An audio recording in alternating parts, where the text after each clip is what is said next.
À peine quelques jours après le couronnement de Charles III, la princesse et le prince de Galles font déjà parler d'eux.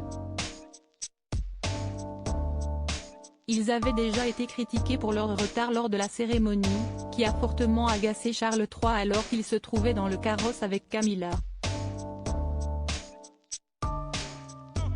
Les quelques minutes de retard de Kate et William ont en effet été à l'origine d'un manquement au protocole, et d'un bouleversement du timing pourtant minutieusement prévu. Par ailleurs, le couple royal a été au centre de nombreuses accusations ces dernières semaines, notamment suite aux mémoires du prince Harry, de sa mini-série ou encore de ses interviews télévisées. De nombreuses révélations ont été effectuées, comme celle d'une violente dispute qui a éclaté entre les frères. Après le couronnement, le peuple britannique espérait ainsi que la tempête passe, mais ça ne semble pas être le cas.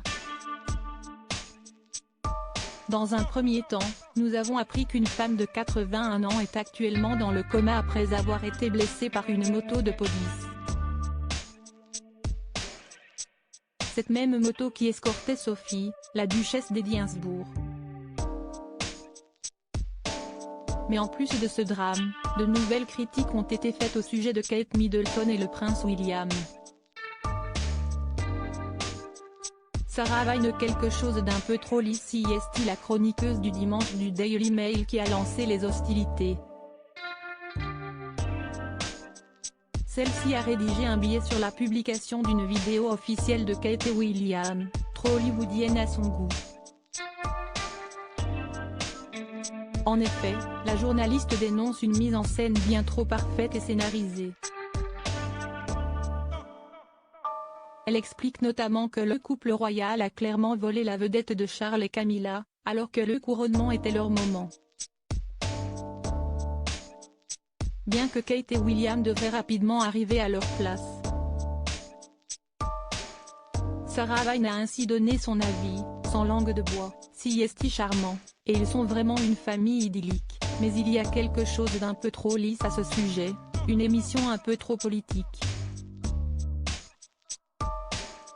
Un peu, oserais-je le dire, manipulateur. La vidéo à la Hollywood était-elle vraiment nécessaire? S'est-elle interrogée. La journaliste a ensuite choisi un mot qu'elle semble pourtant avoir pesé au sujet de cette mise en scène: il y a un élément de narcissisme à la Netflix qui me met un peu mal à l'aise. Et bien que les images nous montrent beaucoup de choses, elles nous en disent très peu sur les Gallois, a-t-elle confié.